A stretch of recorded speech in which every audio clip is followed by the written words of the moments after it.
À la base, je voulais faire 2 émissions, une sur la polygamie et l'autre sur l'adultère. Mais après réflexion, je me suis rendu compte que la frontière est vraiment très mince entre l'adultère et la polygamie dans beaucoup de couples africains. C'est flou. Il y a des couples qui ne sont monogames que sur les papiers. Alors qu'en réalité, selon ma façon de voir les choses, on peut les mettre dans la case de la polygamie. Tout le monde sait que le monsieur a une maîtresse quelque part, à qui il paye un loyer, avec qui il a fondé une autre famille. Mais comme ce n'est pas légalisé, cette relation, donc sa relation avec la maîtresse n'est pas officialisée auprès de l'état civil, on continue de considérer que ce couple est monogame et que le mari a juste une maîtresse. Doit-on continuer à appeler maîtresse une femme qui sort avec un homme marié pendant de longues années, avec qui elle a fait des enfants? La belle famille la connaît. Est-ce que c'est toujours une maîtresse parce qu'on ne l'a pas épousée? Franchement, j'ai eu du mal à dissocier les 2 sujets. Parce que même plusieurs femmes mariées tolèrent l'infidélité de leur mari. Elles ne l'acceptent pas, hein.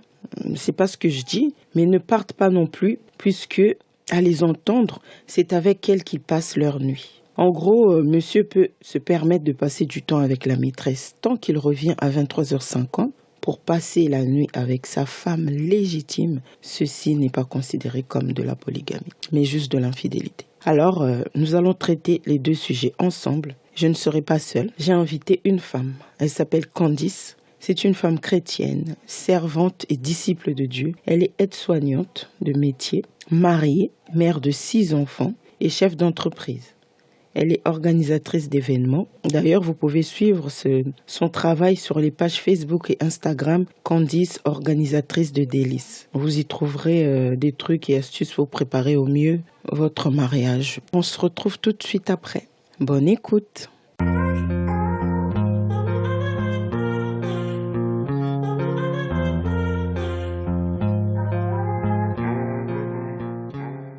Bonjour Candice, alors nous allons tout de suite commencer par la première question. Dis-moi, est-ce que tu trouves qu'il y a une différence entre la polygamie et l'adultère dans certains, pour ne pas dire dans beaucoup de couples africains? Est-ce que tu arrives toi à faire une différence entre ces deux mots, ces 2 phénomènes? Ok, alors pour moi déjà, l'adultère, c'est quand tu es marié, en parlant du mariage, on est bien dans le cadre du mariage, hein, quand tu es marié et que tu as une relation sexuelle avec quelqu'un d'autre. Mais la Bible aussi dit que tu peux être adultère rien qu'en convoitant la femme de quelqu'un.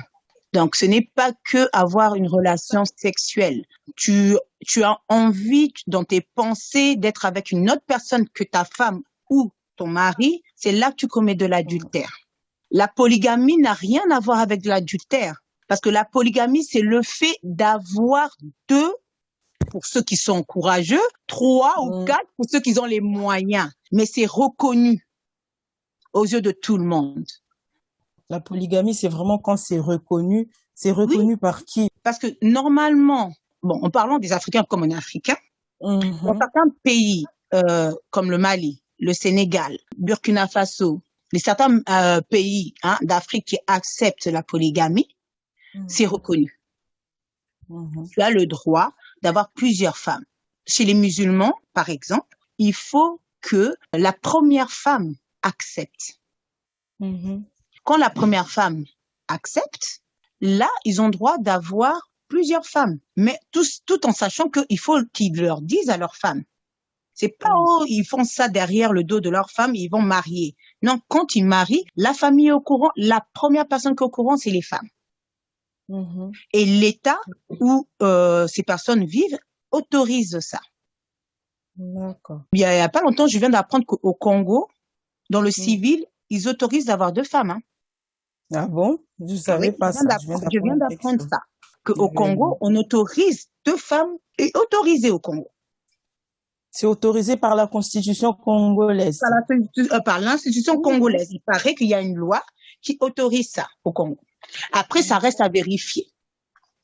Mais ça confirme, puisque à l'époque, je me rappelle que j'entendais les gens, un Talakutu Mobutu, lui-même, il avait 2 femmes autorisées et les gens, ils allaient avec 2 femmes.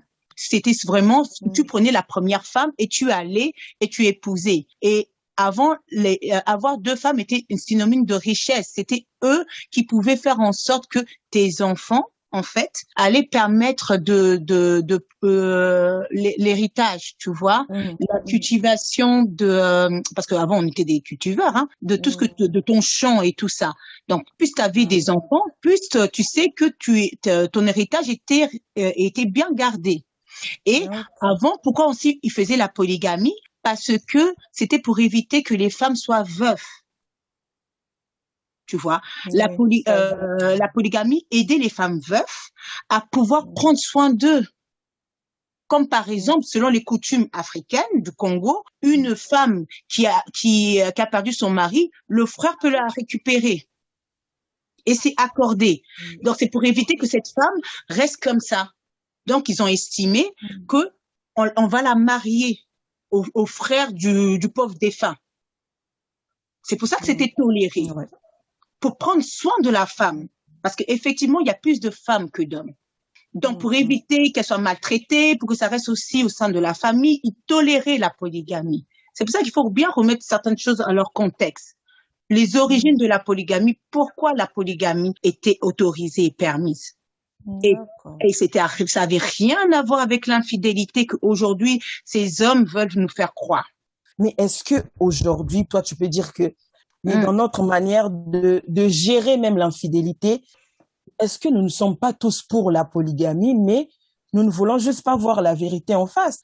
Parce que nous connaissons tous au moins un couple dont le monsieur est dans un couple monogame, on va dire, mais il a 2-3 femmes dehors, même si l'épouse donc va se plaindre, on va lui dire de supporter en fait. On va lui dire de supporter, de pardonner. Sommes-nous pas tous pour la polygamie, mais alors, je reviens déjà. Une femme dehors, dehors, qui n'est pas légalisée, c'est l'adultère. C'est pas la polygamie. Il faut remettre chaque mot à sa place. Chaque mot a une importance. Un homme qui fait ça, il a des maîtresses. Il n'a pas de femmes. Ce ne sont pas ses femmes, c'est ses maîtresses. Déjà, un. Et que si les gens tolèrent cette histoire de maîtresse, c'est simplement, comme tu as dit, culturel. Parce que on estime qu'un homme peut aller découcher, aller voir ailleurs, et c'est ça être un homme. Mais si on regarde bien cette façon de concevoir les choses, ce n'est pas aidé. Parce que si tu regardes, ces femmes, il ne les a pas mariées. Mais ils vivent en cachette, avec des enfants, hein, excuse-moi du terme, mais c'est dans la signification, c'est des bâtards, non reconnus. Parce qu'il n'arrive même pas à les reconnaître et qui fait en sorte d'avoir une double vie. Déjà, rien que pour lui, pour sa santé mentale et physique, c'est quand même, hein, c'est pour ça qu'on dit, beaucoup d'hommes ont des AVC, à cause de ce genre de comportement comme ça. Les musulmans, au moins, ils sont honnêtes. Ils nous disent clairement que dans leur religion, on tolère d'avoir plusieurs femmes. Et qu'est-ce qu'ils font? Ils y vont. Ils prennent 1, 2, 3 ou 4 femmes selon leurs moyens, même s'ils sont pas équitables. Parce que moi, j'ai grandi à Noisy-le-Grand. Là où j'ai grandi, j'ai côtoyé des familles musulmanes. Mes amis étaient musulmans. Jusqu'à aujourd'hui, là, je vais avoir 39 ans. Mes copines avec qui j'ai grandi ne sont pas dans ce genre de famille polygame. Elles ont refusé. Pourquoi? Parce que en France, faire une soi-disant de polygamie, tu n'arrives pas. Les maisons sont petites. Ils se sont retrouvés à plus de 20 dans un petit F3 où tu voyais la première femme et la deuxième femme ne s'entendaient pas, où il y avait des conflits d'intérêts, des jalousies parce que l'autre avait un garçon, lui n'avait pas de garçon, ou l'autre, les enfants étaient plus, on va dire, travaillaient mieux que par rapport à l'autre, ses enfants étaient plus bêtes. Tu vois, des jalousies stupides des femmes. Pour te dire, c'est pour ça que chez les musulmans, il est écrit que une femme, si tu prends une femme, il faut que la première femme a une maison, la deuxième femme a une maison, la troisième femme a une maison. Et ce qu'il y a dans la première, tu donnes à la deuxième, tu donnes à la troisième, que tu es équitable. Maintenant, dis-moi, en France, tu veux faire la polygamie. Comment tu as commencé ton équitabilité là? Toi-même, un seul homme, tu vas réussir à subvenir aux besoins de 3 femmes. Regarde ici, je veux te dire ici, si on parle bien, parce que les gens aiment bien dire Abraham, je suis désolée, Abraham n'était pas polygame. Abraham n'a jamais voulu prendre la servante. C'est sa femme qui a voulu l'aider, parce que tu vois, c'est pour ça qu'on te dit, nous les femmes, on a des grands cœurs, on a ce cœur-là à supporter. C'est pour ça que la Bible a dit que nos désirs seront portés sur nos hommes. Parce que elle a vu la souffrance de son mari, elle a vu la promesse qui mettait du temps à arriver, et elle a dit quoi? Elle a dit, je vais aider Dieu. Hein? Donc, elle lui a donné la servante, pour que la servante, elle puisse lui donner un héritage. Mais qu'est-ce qui s'est passé? Quand la servante a Moni Makamwango, hein, elle a commencé à venir la narguer. Parce que maintenant, c'est bon. Toi et elle, vous êtes pareils. Maintenant, moi aussi, j'ai vu la nudité de ton mari. Tu vas m'apprendre quoi? Tu vas me donner des ordres à moi? C'est moi qui porte l'enfant. Toi, tu portes un enfant, toi? Qu'est-ce qui s'est passé? Sarah s'est sentie humiliée. Sarah a commencé aussi à dire à son mari, fais-la partir, fais-la partir. Son mari, il pouvait pas, il y avait son enfant. Mais Dieu qui est juste a dit à Abraham, fais partir ta servante et écoute ta femme Sarah. Il a rétabli, il a bien précisé que Sarah était sa femme et l'autre n'était pas sa femme, qu'il fallait qu'elle parte et que lui, il allait prendre soin de son fils et il allait lui donner un héritage aussi à son fils parce que ça fait partie de la promesse d'Abraham. Si on veut encore reparler encore de la Bible, une histoire de polygamie, comme les gens aiment bien sortir la polygamie, quand il nous sort encore Jacob. Mais Jacob aussi n'était pas polygame. Jacob n'a jamais voulu être polygame, Jacob. Jacob, c'est les conséquences du beau papa qui nous ramène encore dans les coutumes africaines où toi tu es yaya, aux chanceté, aux alana moubali et on prenne la cadette parce que la cadette a dit prétendant na yalingi a balaye. Après vas-y non yaya balaka avant baleki. Oh. Mais ça c'est clair ça. Tu vois et ça tu vois ça dans la Bible. Tu vois comment il a été trahi, Jacob. Jacob, il a été trahi à ce point-là et quand il a été trahi par le beau papa, il a donné Léa. Il a vu, bon, moi je veux vraiment Rachel. Allez, il a encore travaillé, bah, essayer Rachel. Et qu'est-ce qui s'est passé? C'est là que ça m'a fait vraiment mal. Dieu, quand il a vu ça, il a rendu Rachel stérile. Et il a fait en sorte que Léa puisse avoir des enfants. Mais moi, le plus de ma douleur, c'est que quand tu vois Léa qui commence à donner des noms à ses enfants, des noms qui font mal. Cette fois-ci, l'amour de mon mari sera porté sur moi. Cette fois-ci, mon mari me regardera. Tu vois, des noms comme ça à donner à ses enfants. C'est pour te dire la douleur qu'elle a vue parce que son mari ne l'aimait pas. Tu vois, Jacob, malgré lui, il s'est retrouvé dans des guerres.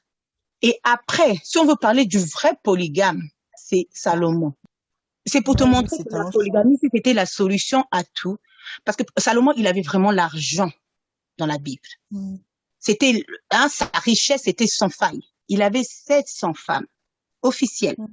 C'est pour te dire que l'homme est un éternel insatisfait. La fidélité n'a rien à voir avec si un homme a 10 000 femmes. Non. C'est que l'homme est un éternel insatisfait. Tu vois, cette situation a fait que Salomon, à la fin, il s'est détourné de Dieu. Quand Dieu lui avait dit de ne pas se mettre avec des femmes adultères, il s'est mis avec ces femmes adultères. Il a construit des idoles à ces femmes. Parce que quand tu as des femmes, il faut bien les satisfaire. Eh ben, il s'est allié à ces femmes-là.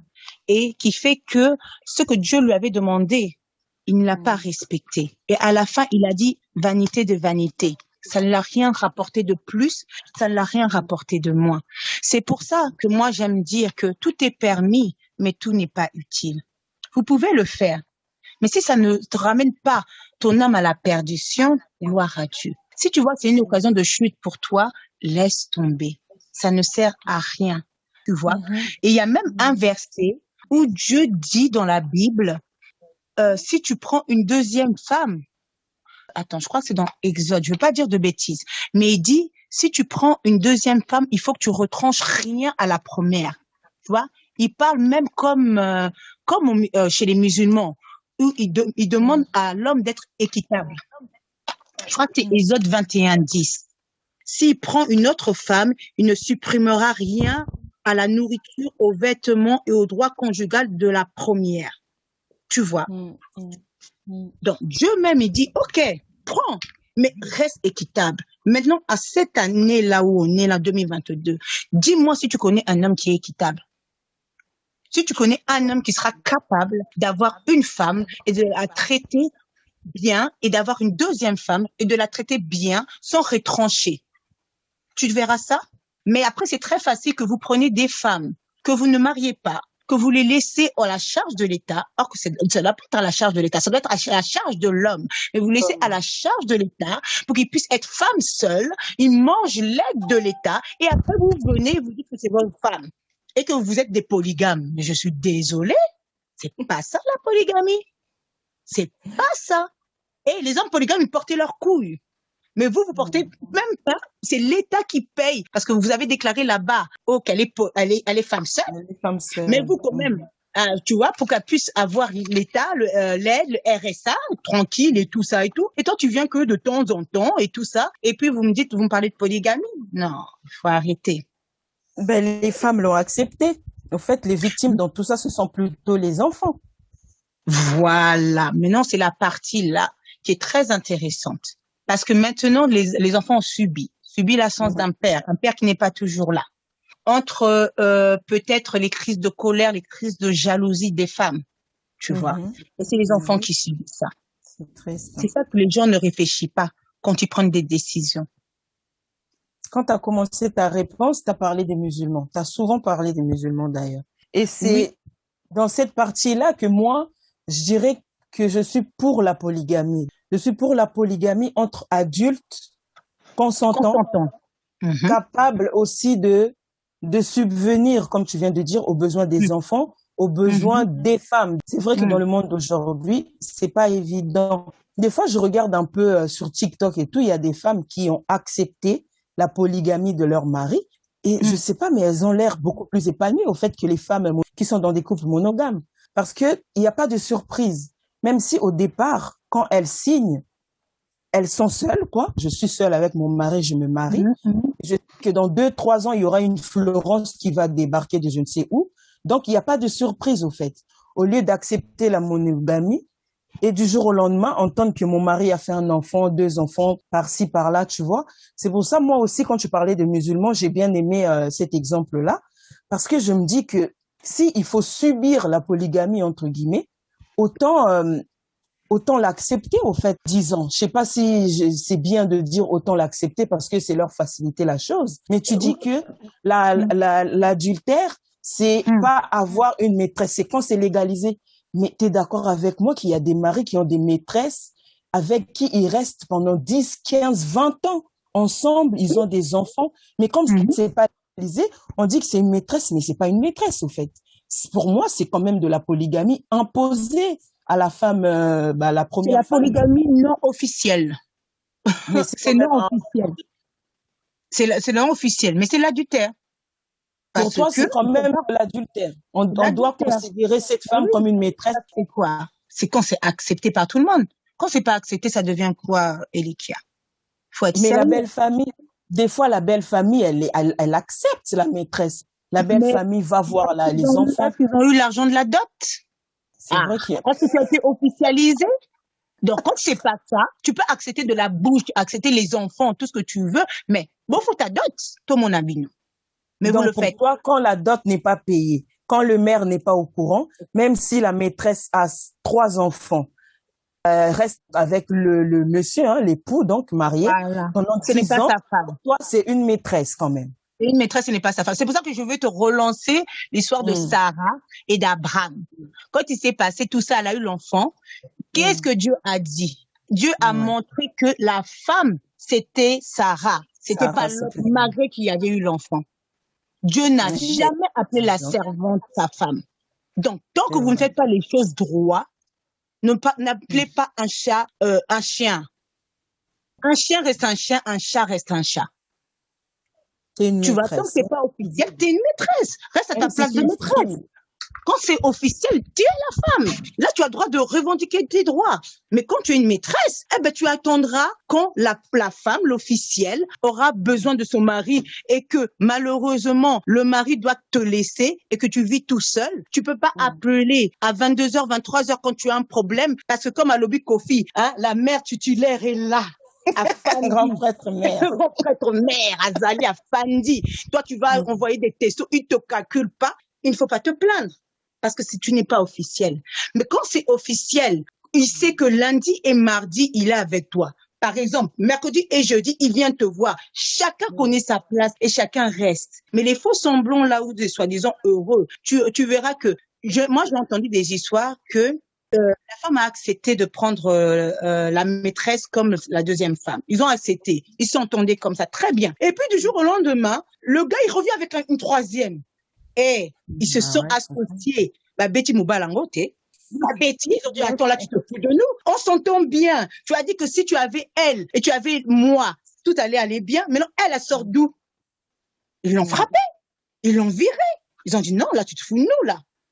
C'est pour ça que je te dis, l'homme est insatisfait. Ce n'est même pas une question que s'il avait 3 ou 4 femmes officielles, est-ce qu'il allait rester? Maintenant, c'est la vraie question est de savoir qu'est-ce que l'homme veut.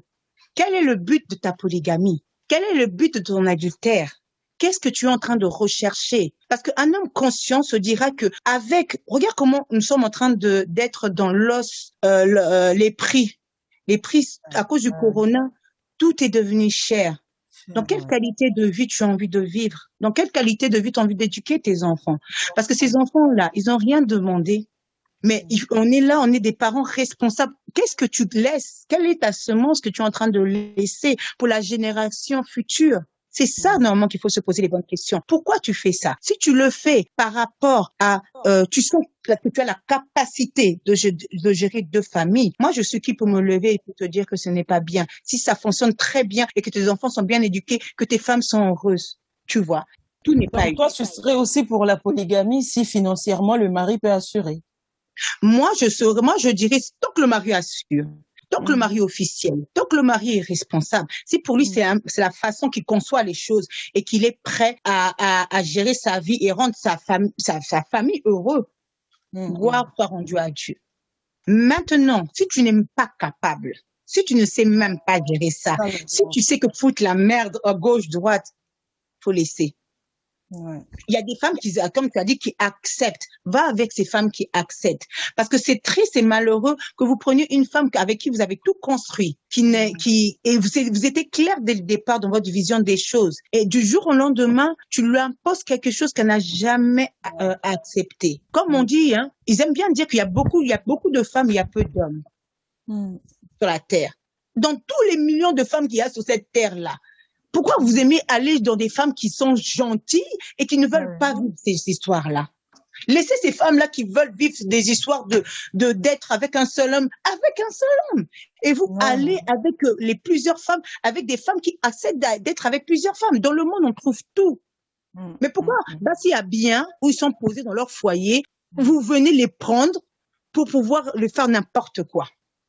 Et après, dire au nom de l'homme est comme ça. Non, je suis désolée. Ça, c'est imposé. C'est ça qui dérange, en fait. Voilà, c'est ça qui est dérangeant quand c'est imposé. C'est fait derrière. Tu vois, les musulmans, ils vont pas derrière, hein. Les musulmans, ils disent, tu sais, moi, quand je te parlais de ma copine musulmane, elle a vécu ça. Elle a vécu la sorcellerie de la belle-mère. Elle a vécu les divisions entre frères et sœurs. Elle a dit qu'elle n'allait pas reproduire ce schéma. Elle s'est mariée et elle avait dit clairement à son mari, moi, si tu m'épouses, moi, je ne suis pas ces femmes qui acceptent la polygamie. Est-ce que ça te dérange? Son mari avait dit, non, ça le dérange pas. Ils ont vécu comme ça, ils ont eu 3 enfants. Quand ils ont eu les 3 enfants chez les Maliens, la maman, tu vois, quand elle est au pays, il lui faut une femme. Parce que la femme qui reste au pays, c'est cette femme qui s'occupe de la maman. Donc, la maman commençait à mettre des pressions. À dire que moi, maintenant, je commence à vieillir, qui va s'occuper de moi, il faut que tu prennes une autre femme, nanana. Lui, il avait dit non. Il voulait pas parce que c'était le contrat qu'il avait dit avec sa femme.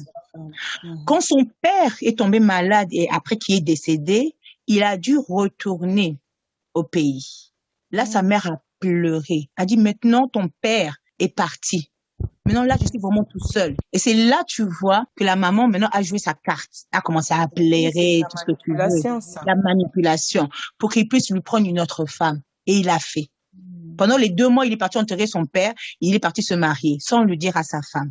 Quand sa femme a appris ça, c'est ma copine, c'est une histoire vraie, hein. Quand elle a appris ça, tu sais qu'est-ce qu'elle a fait? Elle a fait réunion familiale directe. Elle a dit, je demande le divorce.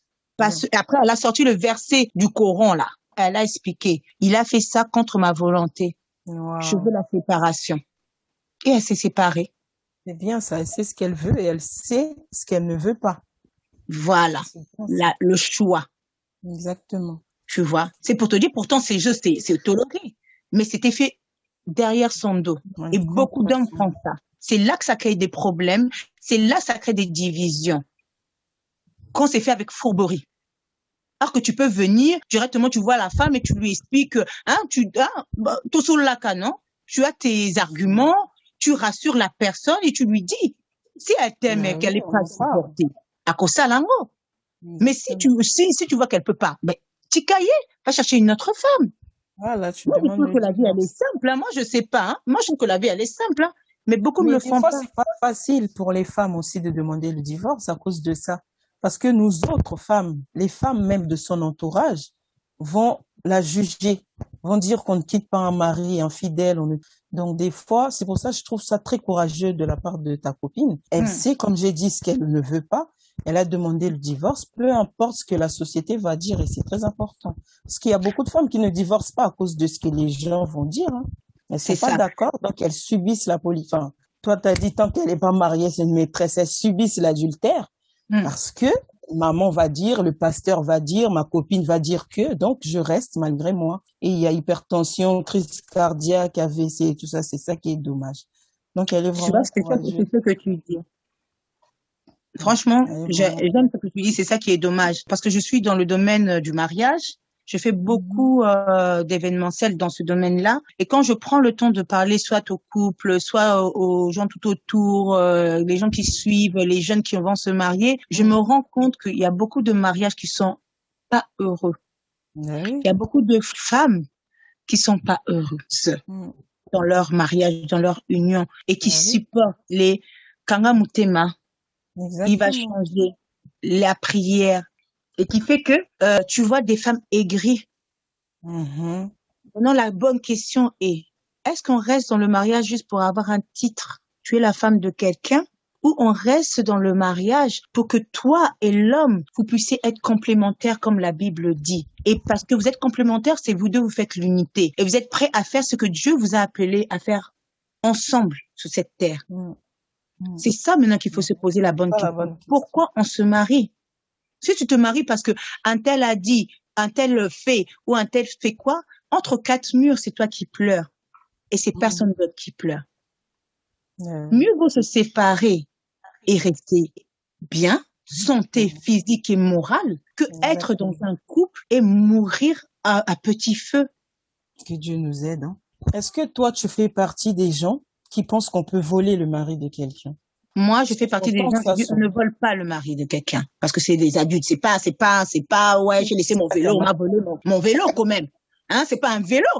Hein, on vole une voiture, on vole un vélo, on vole des cahiers, des stylos, tout ce que tu veux qui est inerte, on les vole.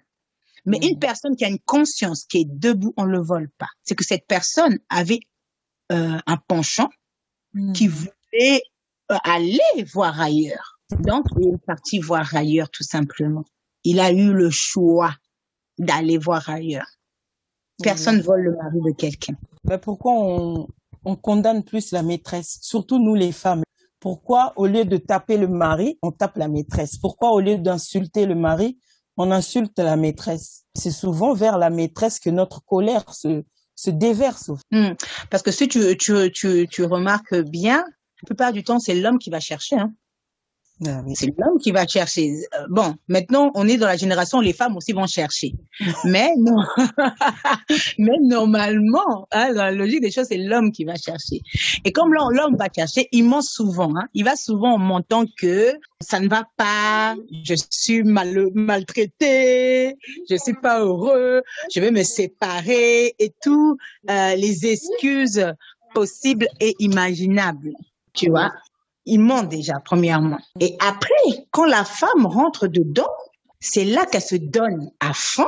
Et quand elle s'aperçoit que, en fait, il est toujours avec sa femme, depuis qu'il dit qu'il va la quitter là, il ne la quitte pas. tout va bien en fait. Elle a eu un autre enfant. C'est à partir de là maintenant que la maîtresse maintenant a un choix. Au premier abord, hein, les maîtresses, hein, elles se font berner. Ouais, Quand elles commencent dans la relation, un homme ne vient pas la voir. Bon, maintenant, ils sont sœurs. Maintenant, il y en a, ils se cachent pas, et puis tout le monde est d'accord, et puis ça reste comme ça. Mais il y en a où elles se font avoir. Elles croient que l'homme est en voie de séparation, ou bien l'homme est seul, et c'est au fil de temps qu'elle s'aperçoit qu'en fait, il a quelqu'un. Et après, tellement qu'elle l'aime, elle va supporter. Parce qu'elle va espérer qu'il va laisser sa femme comme il l'avait promis au début.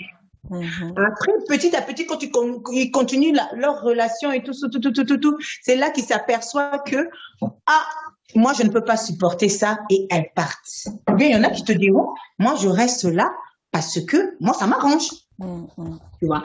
Mais pourquoi je vais te dire que les femmes condamnent? Parce que, en tant que femme, on n'est pas comme les hommes. Les hommes, eux, ils vont dire que c'est normal et tout, mais nous, les femmes, on a des sentiments. Tu vois, quand tu entends que ta copine, elle est avec son mari, que son mari essaie même de te draguer, tu vas mettre des hauts là, tu vas mettre des limites.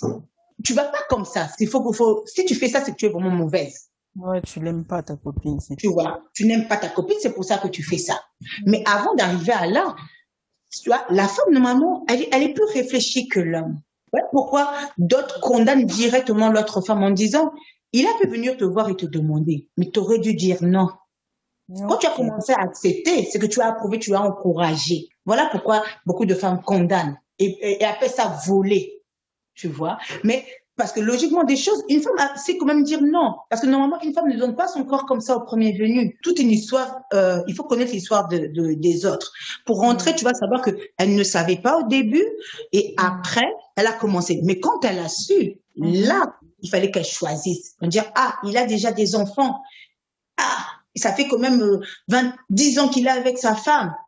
Ça sert à rien que je me retire. Il va rien me donner de plus. C'est ça qu'il faut se poser les bonnes questions. Moi aussi, j'ai eu des amis qui sortaient avec les hommes mariés. Et je leur ai posé la question, pourquoi? Tu sais qu'est-ce qu'elles m'ont répondu? Nous, on n'a pas tous les tracasseries de la femme. On n'a pas tous les tracasseries de la femme. Nous, quand il vient, on n'a que les bons moments. Nous, c'est, on va manger. Hein? Là-bas, il a ces tensions-là. Mais quand il vient, chez moi, c'est pour se détendre. Donc, il me fait sortir. Hein? Il me ramène au restaurant. Mais la seule chose qui se plaint, c'est la solitude. Arrivé à un moment, tu te sens seul. Arrivé à un moment, quand tu as des problèmes, tu as besoin tout de suite, tu l'as pas parce que tu n'es pas la priorité. Et c'est ça que j'ai toujours dit, la vie est faite de choix. Soit tu choisis d'être heureuse, soit tu choisis de souffrir.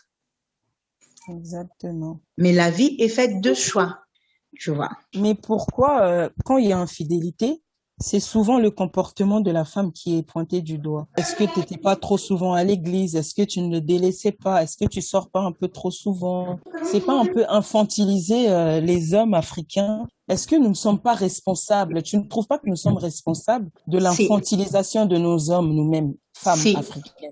Si, c'est pour ça que j'aime beaucoup dire aux femmes, moi j'ai 2 garçons. Et c'est pour ça que j'apprends à mes garçons de pouvoir aimer déjà les femmes. À chaque fois que j'ai eu à avoir des relations avec des hommes, des relations amicales, où tu es en train de discuter, de dialoguer avec des hommes, tu te rends compte qu'on leur a toujours appris que tu ne dois pas faire confiance à une femme. La femme est la 7e bête après le crapaud. Attention, je ne sais pas quoi. Donc, tu vois que l'homme a grandi avec une image erronée de la femme. Il n'a pas de valeur pour la femme, à part leur mère. Pour certains, d'autres, ils s'en foutent complètement. Mais pour d'autres, à part leur mère, qui leur a mis au monde, les autres femmes sont des sorcières. Et là, c'est ça d'abord qu'il faut commencer à changer d'abord. Nous qui avons des garçons et qui faisons l'éducation des générations à venir, parce que les autres, c'est bon, c'est foutu. T'auras beau essayer, c'est ancré dans leur tête. Les femmes sont mauvaises, tu peux pas les faire confiance ou quoi. Tu te rends compte, une femme avec qui tu dors, qui sera prête à te tuer, c'est là que tu dis que les femmes sont mauvaises. Une femme qui te donne à manger, qui te sert dans la nourriture. Et tu regardes la mentalité qu'on leur donne. Tu vois, et c'est ça qui est dangereux. Il faut commencer à impliquer des valeurs aux jeunes garçons déjà. leur montrer c'est quoi la femme, le respect de la femme, l'importance de la femme, comment aider leur femme. Pas de dire que la place de la femme, c'est dans la cuisine, c'est que les femmes qui peuvent arranger la maison, c'est que les femmes qui peuvent faire la vaisselle. Toi, de toute façon, t'auras une femme, cette femme-là, c'est elle qui va faire tout. Toi, tu fais rien, tu vas que travailler et c'est bon, ça suffit. Tu vois? Quand déjà vous changez cette image-là aux garçons et que vous dites que t'es un garçon, tu peux pleurer. Parce que moi, quand j'ai entendu qu'un homme ne peut pas pleurer, et tu vois que c'est eux qui ont les plus de séquelles traumatiques de l'enfance, mais qu'on leur a dit qu'il faut qu'ils soient forts. Non. Mais pleurer ne veut pas dire que tu es faible. Si Dieu a créé les larmes, c'est pourquoi? C'est pour les utiliser. Quand ça ne va pas, tu pleures. Moi, quand mon fils, il pleure. Mais moi, je lui dis seulement, ne pleure pas pour rien. Pleure quand tu as mal, ne pleure pas quand tu es frustré. Parle. Mets des mots dans tes sentiments. Parce que les hommes ne savent pas parler parce qu'on leur laisse pas le temps de parler. On leur donne pas cette opportunité-là de parler. C'est pour ça que beaucoup d'hommes ne s'expriment pas, ne parlent pas, ne disent pas qu'est-ce qu'il y a dans les sentiments. Tu sais même pas qu'est-ce qu'il y a parce qu'on leur a dit un homme n'est pas comme ça. Mais qui a décrété ça? Voilà. Ça fait que tu crées des hommes assistés parce que leur maman, depuis qu'ils sont petits, leur a dit que tu es même pas capable de plier tes chaussettes, hein? Il vient, il prend, il jette par terre et toi, tu vas passer derrière et puis tu vas ramasser comme si tu as un enfant de 3 ans. Merci. Franchement, ça. Donc, il faut déjà appliquer ces valeurs-là aux générations à venir, leur apporter la connaissance de la femme pour pouvoir, comme dit la Bible, aimer vos femmes. Parce que quand un homme sait c'est quoi aimer sa femme comme son propre corps, parce que toi, ton corps, tu n'aimerais pas que tu as mal. Pourquoi faire ça dans le corps de quelqu'un d'autre? Tu aimeras cette femme et automatiquement, une femme qui se sent aimée, t'es soumise. Il n'y aura pas de problème. Mais nos maris, nos hommes africains ne savent pas aimer leurs femmes. Et qui fait que cette histoire d'infidélité, c'est parce qu'ils recherchent ce qui est lié à l'égoïsme. Parce que tu recherches le caractère de Y. Après, tu vas, là, Y, il me manque, par exemple, elle est bien assez préparée. Mais, elle n'est pas douce. Donc, tu vas chercher une V qui est douce. Donc, là, tu as Y qui s'est préparé, tu as V qui est douce, et tu as X qui est un peu coquine au lit. Parce que les autres, là, c'est ta femme, tu peux pas être trop, un peu, ce truc-là, c'est ma femme, je peux pas trop, essayer de faire des positions parce que c'est ma femme. Donc, je vais aller chercher, Pamela. Pamela, avec Pamela, je fais tout sans tabou. Ben attends, qui t'a dit qu'avec ta femme, tu ne peux pas avoir des positions, tu ne peux pas faire ça à la salle de bain, tu ne peux pas faire ça sur le canapé. Tu as déjà tout ça, toute cette mentalité-là, il faut briser déjà. Et après, quand tu arrives à faire ça, à éduquer, parce que c'est l'éducation, les hommes ne sont pas éduqués, à éduquer comment tu aimes la femme, après à éduquer comment être un homme responsable. Parce que c'est bien beau de dire, ouais, être un homme, c'est aller chercher du travail. Bon, ils cherchent du travail, ils payent les factures. Et après, c'est bon, c'est fini, quoi. Tu fais que ça. Tu prends pas le temps de t'asseoir et de regarder les devoirs de tes enfants. Tu prends pas le temps de t'informer et de discuter avec tes enfants pour savoir, parce qu'on donne beaucoup le rôle à la femme pour l'éducation. Mais et l'homme? Parce que c'est l'homme qui raconte aussi l'histoire. C'est l'homme qui raconte aussi les valeurs. C'est l'homme aussi qui doit parler et expliquer. Parce que tous les narrateurs, les conteurs, tu vois, qui doivent s'asseoir et expliquer certaines choses, c'est beaucoup l'homme. Un enfant n'est pas fait que pour la femme. Au pays, ce qui est bien, c'est que tout le monde peut mettre son grain de sel. Comme on dit, un enfant, c'est pour le village. On a vu ton enfant là-bas sur la rue, on va te le ramener. Tu es en sécurité. Mais si on est en France, et en France, on a besoin d'être deux pour éduquer. Comme j'aime beaucoup dire, il y a l'éducation de la rue, il y a l'éducation scolaire et il y a l'éducation à la maison. Quand maman faille et maman ne peut pas, il faut que papa prenne la relève et commence à éduquer aussi. Éduquer, ce n'est pas crier et dire, j'ai dit, yo, non. Tu vois ce que je veux dire? C'est pas que ça. Mais c'est apporter aussi un plus. Et dire, voilà, moi, quand j'étais enfant, il y avait peut-être, tu racontes une histoire, tu lui expliques certaines valeurs, certaines choses. C'est comme ça qu'on crée des personnes responsables. Mais la plupart du temps, tu verras que on a laissé la responsabilité à des femmes qui sont aussi brisées, qui sont aussi tristes, qui sont aussi tout ce que tu veux, à élever à eux seuls des enfants en sachant que tu dois gérer la maison, tu dois aller au travail parce que tu dois aussi aider ton mari dans la facture. Donc, c'est là que tu te dis que non. Toi, l'homme n'est pas complet à 100% parce que la femme a ce rôle-là. Elle apporte aussi un plus dans le foyer. Elle paie aussi les factures. Elle va aussi, elle fait l'éducation, s'occuper des devoirs des enfants. Et tout ça, c'est la femme. Et quand tu regardes l'homme, qu'est-ce qu'il a simplement à faire? D'aller travailler et de rentrer. Non. Après, il se met sur Facebook et puis c'est tout, il mange. Voilà. Et puis c'est tout. Là, après, quand Assisi Boye, à Kimi, il faut que je fasse les courses. Tu vois ce que je veux dire? C'est pas facile. C'est pas évident. C'est pas évident. Est-ce qu'on peut pardonner l'infidélité et continuer à aimer de la même manière? Tu peux pardonner la fidélité si la personne qui t'a trompé, qui t'a trahi, te rassure.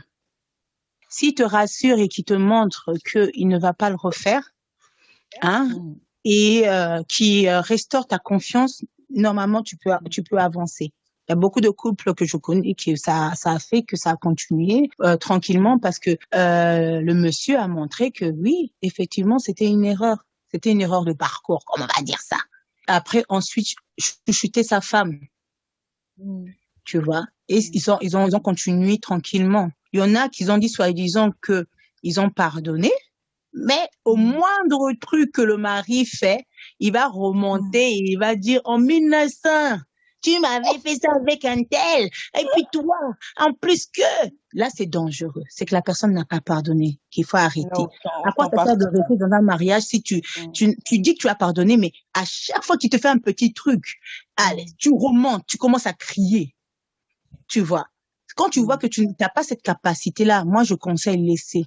Parce que c'est toi qui vas mourir de soucis pour rien du tout. Et tu vas imaginer que, il a dit qu'il est avec son pote, mais toi, tu vas imaginer que non, il est parti avec Vanessa. Non, c'est avec Vanessa qu'il est parti. Il m'a menti. C'est avec Vanessa, tu es pas tranquille. Ça sert à rien. Si le mari n'arrive pas à te rassurer, si le mari n'arrive pas à t'apporter la paix que tu as, et qu'il y a quelque chose qui a été brisé en toi, ça sert à rien de rester, de se forcer. Donc, pour toi, une personne qui a trompé aujourd'hui peut ne pas tromper plus tard, quoi. Il peut changer. Ouais. C'est possible de tromper et de ne plus le refaire. Oui, c'est possible de tromper et de plus refaire. Après, comme après, c'est possible aussi que c'est au bout de la 7e qu'il ne refait plus. Mais après, tout est une question de qu'est-ce que toi tu es prêt à supporter. C'est ça aussi. Parce que chaque cas est différent. C'est qu'est-ce que toi tu es prêt à supporter. Qu'est-ce que toi tu es prêt à, d'où toi tu veux, jusqu'à où tu vas aller. C'est ça. C'est toi en tant que femme de te poser la bonne question. C'est pour ça, moi, j'aime bien dire que tu peux pas rentrer dans la vie des gens parce que toi, tu as eu cette expérience-là et puis dire, ou bien donner des conseils. Toi, tu n'as jamais vécu ça, mais tu donnes des conseils selon ton savoir à toi. Quand on est dans la situation, c'est très compliqué. Tu peux que conseiller parce que ce que tu as vécu. Et moi, quand je conseille, je dis toujours moi. Mais toi, qu'est-ce que toi, qu'est-ce que toi, tu peux supporter? Si toi, tu dis que tu peux supporter ça, ben, gloire à Dieu. Si toi, tu dis que non, tu n'arrives pas encore, gloire à Dieu. Mais c'est vraiment, il faut se positionner en tant que toi, la personne qui vit ça. Qu'est-ce que tu es prêt à endurer? Le pardon? Alors pardonne. Tu peux pas pardonner, alors ne pardonne pas. Tu peux aussi pardonner, mais quitter. Oui, tu peux aussi. Mais tu pars sans rancune, surtout si on a des enfants, ben voilà quoi. Mais comment faire quand on sait qu'on a un mari volage qui couche de gauche à droite, mais bon, on a fait le choix de rester pour voir, comme tu as dit, peut-être qu'il va arrêter au bout de la 7e fois. Comment faire du coup pour éviter d'attraper une MST? Lui acheter des préservatifs, parce qu'on est quand même en danger. C'est ça aussi le danger de l'infidélité. On peut pardonner parce qu'on l'aime, mais comment on fait pour se protéger? Tu peux rien faire. Maintenant, c'est ça, là où vient le choix et puis payer les conséquences. Tu ne pourras rien faire. Parce que même si tu lui achètes le préservatif, est-ce qu'il va porter, quel homme porte les préservatifs? Tu peux rien faire. Donc, c'est à tes risques et périls. C'est comme je dis, la vie est faite de choix. Maintenant, c'est à toi maintenant de choisir.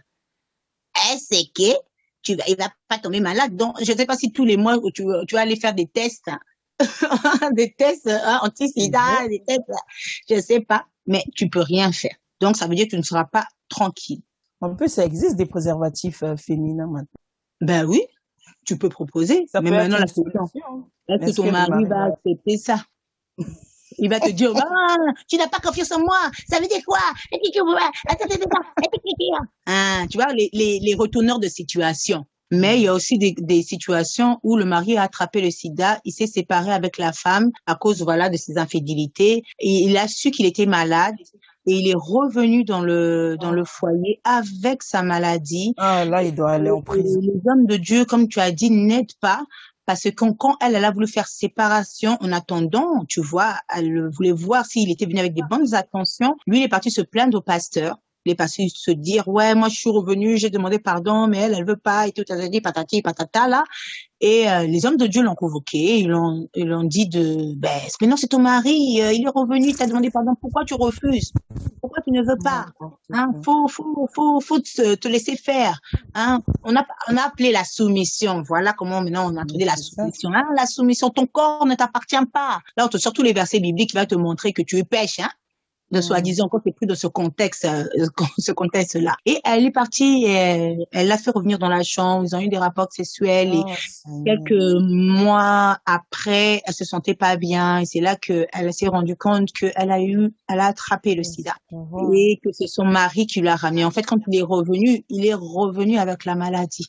Il savait qu'il allait mourir, il savait et il est revenu avec cette maladie. Tu vois, c'est pour ça que je dis beaucoup et je conseille beaucoup que si vous vous séparez en X ou Y raison à un temps donné et que si la personne elle revient dans ta vie, faites tous les examens possibles et imaginables. Attendez d'abord avant que vous reveniez un seul corps, de savoir si il a pas une maladie quelconque, soit sexuellement transmissible ou bien par exemple simplement il a le cancer, tu vois. Ou bien il a un problème et il vient mourir dans tes bras. Est-ce que toi, maintenant, tu veux être une assistance médicale? C'est ça simplement que toi, tu es appelé à être. Au temps de la souffrance, on sait que l'herbe était plus verte ailleurs, était bonne chez toi. Et c'est là que la personne, elle vient pour mourir dans tes bras. C'est très intéressant. intéressant. C'est pour ça qu'il faut vraiment prendre la bonne décision et faire le pour et le contre des choix que nous allons poser dans nos vies. Ça va impacter, ça va changer. Oui, c'est le père de tes enfants. Oui, ok, il est malade. Mais quand c'était les moments de galère, c'était les moments où tu avais besoin de lui, il n'était pas là. Mais là, quand lui revient, il est malade, toi, tu dois te charger de lui. Quelle est cette loi qui dit que il faut que tu fasses ça? Pourquoi toujours dire à la femme d'être la plus tolérante possible et de mettre comme si c'est un péché si elle refuse et l'homme de le laisser tout faire? Tu vois, c'est ce que tu as dit, infantiliser l'homme. Et beaucoup ont fait ça. C'est pas normal parce qu'on est aussi des humains et des fois on est aussi fatigué et des fois on a le droit aussi de dire non. Donc il faut vraiment savoir s'affirmer et assumer ses décisions. Ses décisions, exactement. C'est très important ça.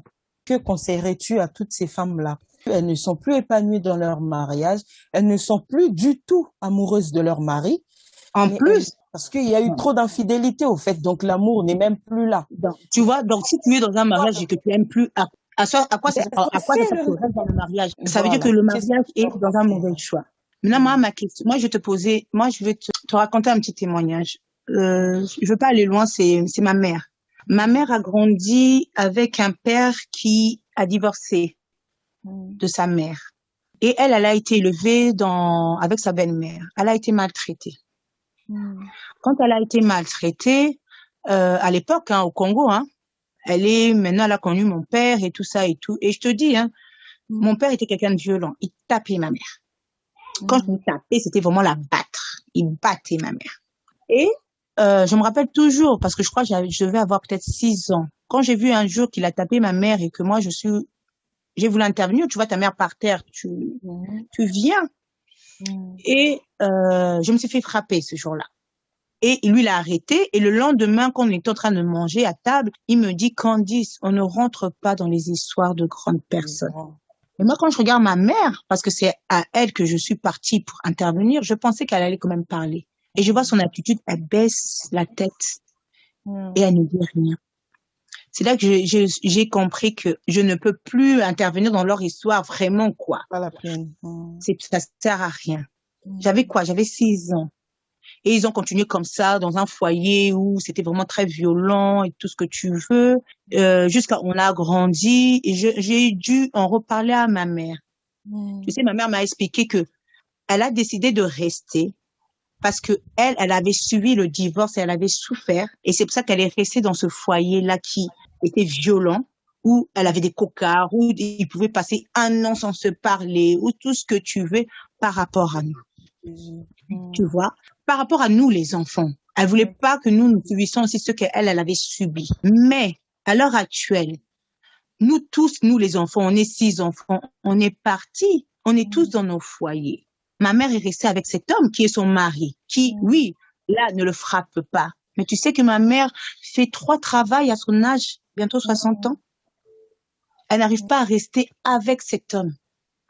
Parce que là, maintenant, il n'y a plus les enfants qui lui disent de rester maintenant dans la maison. Il n'y a plus cette excuse-là. Il n'y a plus cette excuse. Mais elle fait 3 travails. Parce qu'on n'arrive pas à rester avec cet homme. Elle se tue au boulot. Et son argument est, on a un crédit à payer, on a un crédit à payer. Tu vois, c'est pour te dire, les enfants, ils grandiront, ils partiront. Maintenant, qu'est-ce que vous allez, quand vous allez être vous deux entre 4 murs, qu'est-ce que vous allez échanger? Est-ce que les enfants ont besoin d'avoir, de voir des scènes de violence, des scènes de disputes, des scènes où il n'y a aucun amour entre papa et maman et croire en grandissant, c'est comme ça avoir une relation de couple? Quelles sont les valeurs que vous appliquez à vos enfants? C'est bien beau, c'est égoïstement parlant en appliquant les enfants. Parce que quand vous avez commencé la relation, les enfants n'existaient pas. Ils sont venus sur Terre parce que vous vous êtes unis. Donc, c'est bien beau de leur donner l'excuse que vous restez. Parce que les enfants, ils partiront. Maintenant, cette peur-là te ramène à la souffrance. Cette peur-là, aux yeux si c'est la société, c'est pas la société qui fait en sorte que tu pleures chaque jour. C'est pas, en Afrique encore, quand tu quittes là-bas, malgré que Léa, on va t'insulter, mais Bakoboa Kayote, ils t'aident. En France, il y a l'aide de l'État. Donc, il faut que vous arrêtez à un moment donné de dire que je vais faire comment, patati et patata. Il y a l'aide de l'État. Les gens aiment bien être femmes seules, non? Il y a l'aide de l'État. Même l'aide de l'État, il y a des moyens de garde ici en France. C'est pas comme si en France, il n'y a pas de moyens de garde. Si tu sais frapper à bonne porte, tu trouveras des moyens de garderie, tu trouveras des nounous aux blagues, tu trouveras. Il y a des moyens de garde. Quand une personne veut s'en sortir, elle trouve toujours la porte ouverte pour pouvoir s'en sortir. Moi, là, quand je te parle, je suis mère de 6 enfants et séparée aussi. Pourquoi? Par cette histoire de polygamie qu'on a voulu m'imposer et que j'ai dit stop à la bêtise. Quand l'homme veut venir et dit qu'il veut changer, tu acceptes, tu pardonnes. Mais quand tu vois que non, il ne changera pas et que c'est simplement un homme égoïste, parce que malgré que, soi-disant, il voulait avoir une 2e femme pour être fidèle, il a eu encore une 3e femme, une maîtresse, on va dire encore. Déjà, la 2e, il l'a pas mariée, mais il a eu des enfants avec. Et la 3e, il a été encore dans l'infidélité, plus. C'est là que tu te rends compte que il ne changera pas. Il ne changera pas. Et c'est pas ça, 2, 3 ou 4 ou 5 qui fera qu'il soit fidèle. C'est sa nature, c'est comme ça. Et là, j'ai vu que j'ai pas l'épaule de supporter ça. Parce que ça allait me ramener plus à un problème de santé. La santé, bah oui. Surtout santé, hein, des soucis là, AVC, des tensions, parce que tu te réveilles le matin, tu as mal à la tête. Tu es là, tu commences à ne plus manger. Tu commences à te poser 10 000 questions. Mais qu'est-ce que je n'ai pas fait? C'est ma faute à moi. C'est ça. Tu n'as pas de paix. Moi qui est là, dans mon cas à moi, j'ai pris la décision d'arrêter cette relation. Et c'est une relation de 23 ans. Et c'est mon témoignage. Les gens avaient beau parler, mais Moubali, Akolaka après, hein, Yoga maman, Kokanga Mutema, Komona, Sambela, tout ce que tu veux. Soit on te reprochait de n'avoir pas trop prié, soit on te reprochait d'avoir trop laissé, d'être trop gentille, trop bonne, trop serviable, trop soumise. Tu vois, soit tu suis la société, soit tu es trop. Tu es trop soumise, trop serviable, trop. Ou bien soit on te dit que tu n'es pas assez. Soit on te dit de prendre ton mal en patience. Moi, j'ai vécu tous cette étape-là. Soit on te dit de prendre ton mal en patience, d'attendre. Il va un jour comprendre, réaliser et revenir. Mais pendant ce temps, c'est toi qui éduques des garçons et des hommes. J'ai dû apprendre à mes enfants. Parce que si c'était aussi avec un homme qui était là, présent aussi pour ses enfants, c'est pour ça que ça me ferait quand on dit, oui, mais c'est le père, les enfants ont besoin d'avoir, non, pas d'avoir un père en CDD. Les enfants n'ont pas besoin d'un père intérimaire. C'est très toxique même. Ils n'ont pas besoin d'avoir un père intérimaire, ils ont besoin d'avoir un père présent. Pas un père qui n'est jamais là, mais juste pour crier. Non. Pas un père qui te demande juste d'aller faire à manger et après qui ne demande pas tes devoirs, ça a été fait, tu as besoin de quelque chose, ou bien qui t'appelle, qui s'inquiète de toi. Ça ne sert à rien. C'est pour ça qu'il faut vraiment prendre les bonnes décisions de savoir qu'est-ce qui est bon pour toi, qu'est-ce que tu peux supporter. Soit je reviens toujours, qu'est-ce qui est bon pour toi, qu'est-ce que tu peux supporter et qu'est-ce que tu peux tolérer et jusqu'à quand et jusqu'à où. Quand tu te poses et que tu prends ces 5 étapes-là, tu pourras prendre les bonnes décisions pour toi. Et après, affronte tout ce que tu veux parce que c'est pas eux qui sont dans tes 4 murs quand tu dois courir gauche, droite pour les enfants. C'est pas eux. Et les enfants grandissent, c'est pour un temps. C'est pour ça que, au lieu de materner vos enfants, pour les rendre bébés, apprenez-les à être autonomes. Moi, mon fils, il a 3 ans. Quand tu me vois faire le ménage, il vient avec la ramassette pour vouloir ramasser. Il dit, maman, je veux t'aider. Je ne dis, hey, je le laisse, même s'il a mal fait. Mais le fait qu'il a fait ces gestes-là, c'est l'apprentissage. Et après, moi, je passe derrière et je fais bien. Mais je le laisse d'abord commencer. C'est très important. Apprenez à vos enfants à devenir autonomes. C'est ça le but qu'on a fait des enfants, c'est les éduquer pour que plus tard, ils ont des bases solides pour aller dans leur maison, dans leur foyer. Parce que tous les enfants ne sont pas appelés à être mariés. Moi, mon fils de 12 ans, il m'a dit, maman, je veux pas être marié. Je ne veux pas avoir des enfants. Tu penses que c'est dû à quoi? Dans ce que sûrement il a vu. Et lui, c'est comme ça que il est en train de, on va dire, de faire sa thérapie. Parce que quand tu le parles, il m'a dit, maman, moi, je serai fidèle. Donc, il a vu comment ça m'a fait mal, ça m'a affecté. Et après, il a pris la décision, mais pour le moment, je me dis, bon, il a 12 ans, peut-être que. Après, moi, je me dis, mais non, mais il a le temps de, voilà, on a le temps aussi de parler, on a le temps d'essayer de creuser encore. Mais je parle beaucoup. Et quand je lui demande, je lui dis, il me dit, ah, maman, les enfants, c'est trop de travail, hein. Parce qu'il sait, il voit, quand je lui dis, ah, occupe-toi de tes frères, occupe-toi de ta sœur, je ne laisse pas le temps parce que c'est un garçon, je l'apprends. Et c'est ça qui est très important. Donc, je peux te dire que j'ai vécu des infidélités que j'ai pardonnées et que j'ai espéré qu'il allait changer. Et que j'ai vu que ça n'aboutissait à rien jusqu'à ça a ramené cette histoire de polygamie. C'est peut-être quand tu m'as posé la question, est-ce que c'est ça qui va être la solution pour la fidélité? C'est ça que je te dis non. Ce n'est pas ça. C'est l'égoïsme de l'homme. Ça ne les arrêtera pas. Ça ne les arrêtera pas. Voilà. Il faut que la volonté vienne de lui. Il faut que cette décision vienne de lui. Mais en attendant que cette décision vienne de lui, est-ce que je vais subir tout ça? Et rester. Parce que c'est triste ce que tu me dis. Les autres qui restent, ils aiment pas, mais ils restent. Mais vous restez pourquoi? Parce que les fondations ne sont pas bonnes. Et vous êtes aigris à vie. C'est pas bon. Quelle est la place de Dieu alors dans tout ça? On peut pas prier à fond et il change. Tu sais, moi, je vais te dire quelque chose. Moi, j'ai prié, j'ai fait les jeûnes, les prières, tout ce que tu veux. J'ai eu les révélations, c'est ton mari, tout ça. Dieu aussi m'a confirmé, c'était mon mari, tout ce que tu veux. Dieu lui-même m'a parlé et depuis des années. C'est lui qui m'a ramené au Seigneur. Donc, je savais que c'était mon mari, tu vois. Mais Moïse avait la promesse qu'il allait rentrer à Canaan.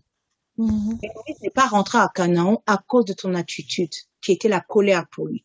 C'est pour ça que je peux te dire, tu peux avoir la promesse. On peut te dire que c'est ton mari X ou Y, mais tu peux rater ça. Tu peux rater ce mari-là. Parce que, à mon cas, à moi, parce que tu ne délivres pas quelqu'un qui ne veut pas être délivré. Tu auras beau prier, tu auras beau jeûner, T'auras beau sortir tous les hommes de Dieu que tu veux, qui vont venir, qui vont te sortir des prophéties. Mais une personne qui n'accepte pas la délivrance, qui n'accepte pas le Seigneur Jésus-Christ comme Seigneur et Sauveur, laisse tomber. C'est une souffrance inutile. Et quand tu comprends ça, tu lâches prise. Et avec ma relation avec le Seigneur m'a montré clairement, m'a réconforté clairement en me disant que je n'avais rien à me reprocher. C'était le choix de cet homme. Et c'est son choix à lui. C'est pour ça que moi, quand je lui ai dit, c'est ton choix. Je ne peux pas te changer. Je te laisse partir. Mais toi, laisse-moi être heureuse. Parce que moi, j'ai décidé d'être heureuse. Yes. Et je pense que c'est ça le plus important. J'ai 6 enfants à élever.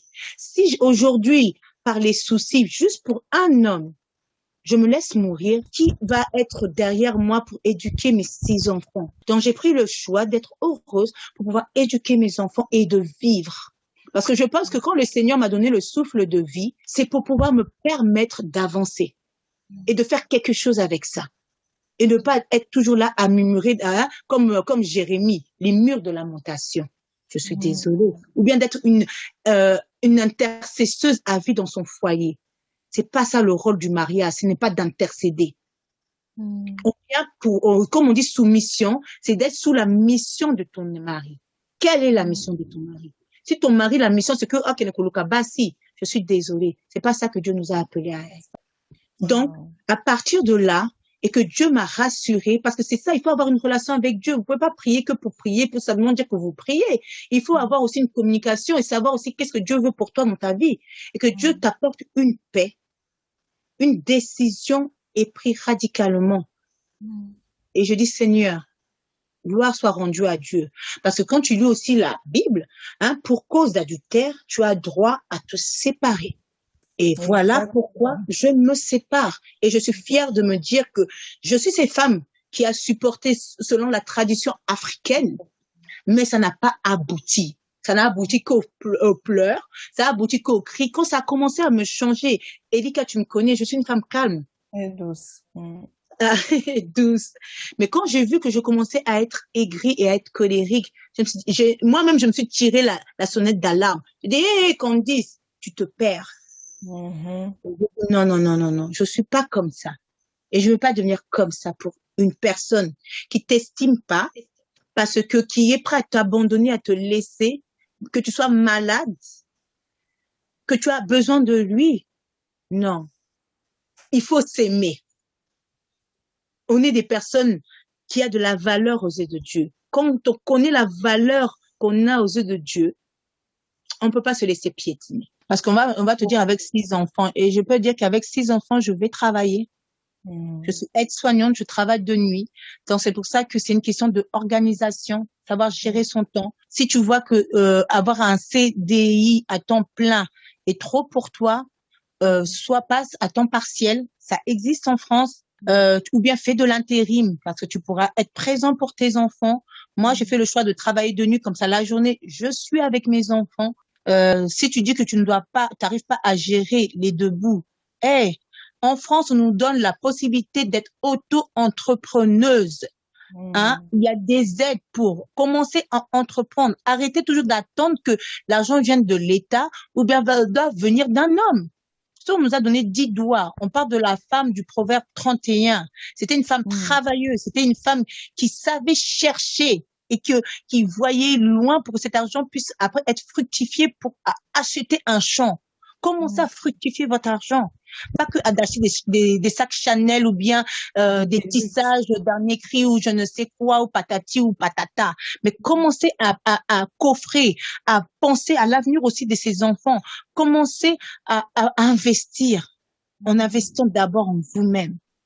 Et vous allez voir que c'est possible de réussir, de lever des enfants seuls. C'est possible, mais il faut simplement se donner les moyens et tout part d'une décision. Merci beaucoup d'avoir répondu favorablement à mon invitation. Merci, ma belle. À très bientôt.